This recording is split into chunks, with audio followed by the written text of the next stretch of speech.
মিছিলে এবং বিক্ষোভ সভায় এসে উপস্থিত ছিলেন। আমাদের সাথে নির্যাতিতার প্রতি সমবেদনা জানিয়ে তার আত্মার শান্তি কামনায় এবং তার ন্যায় বিচারের জন্য আমাদের সাথে কাঁধে কাঁধে মিলিয়ে র্যালিতে অংশগ্রহণ করলেন। প্রত্যেককেই ধন্যবাদ জ্ঞাপন করি। এমন একটা সন্ধিক্ষণে আমরা এসে পৌঁছেছি যেখানে আমরা প্রতিনিয়ত দেখতে পাচ্ছি আমাদের মা বোনরা সুরক্ষিত নয়, মৃতদের কর্মক্ষেত্র সুরক্ষিত নয়, মৃতদের বাড়িতে সুরক্ষিত নয়। আজকে যদি আমরা একত্রিত হয়ে এর প্রতিবাদ না করি এবং এদের জন্য ন্যায় বিচারের দাবি না করি, দোষীদের গ্রেফতার না করাতে পারি, তাহলে তুলে রাখবেন আগামী দিনে দুর্ঘটনাটা আপনার বাড়িতেও ঘটতে পারে।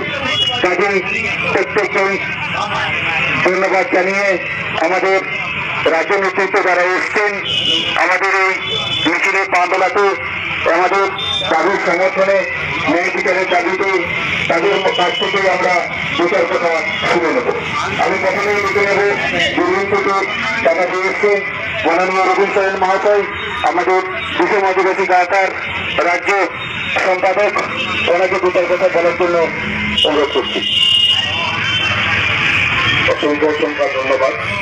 আজকে আপনারা জানেন, বিশেষ করে আর কিছু বলতে হবে না, সকল মানুষই আজকে জেনে গেছে যে আজকে আমাদের পশ্চিম বাংলায় কোথায় দাঁড়িয়ে আজকে আমরা এখানে কথা বলছি। সত্যি আমাদের লজ্জা লাগছে যে আজকে আরজিকরের যে ঘটনাটা ঘটেছে ঠিক তার কয়েকদিন পরে স্বাধীনতার আগের দিন, স্বাধীনতা 15 আগস্টের আগের দিন আদিবাসী মেয়েকে গলা কেটে খুন করা হয়েছে। জানি না আদৌ এর আগে কিভাবে তাকে খুন করা হয়েছে। আজকে পশ্চিম বাংলায় বিভিন্ন জায়গায় বিভিন্ন দিনে ঘটনা, প্রতিনিয়ত ঘটনা ঘটে চলেছে। কোথায় মার্ডার কেস যদি না হচ্ছে তাহলে জানা যাচ্ছে না, অন্ধকারের আলোর মধ্যে তারা দুষ্কৃতীরা এই ঘটনাগুলো ঘটিয়ে যাচ্ছে। অতএব আমরা পশ্চিম বাংলায় আজকের দিনে এটা কখনোই কল্পনা করতে পারি না।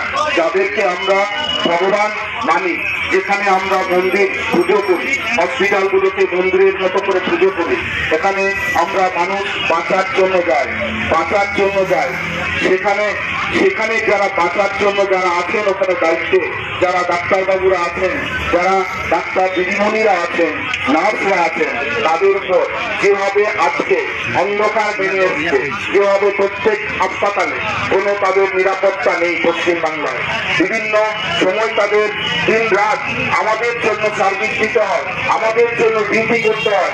সেই ডিউটি নিয়েই, সেই ডিউটি নিয়ে ভয় নিয়ে আজকে বিভিন্নভাবে ডিউটি করছেন।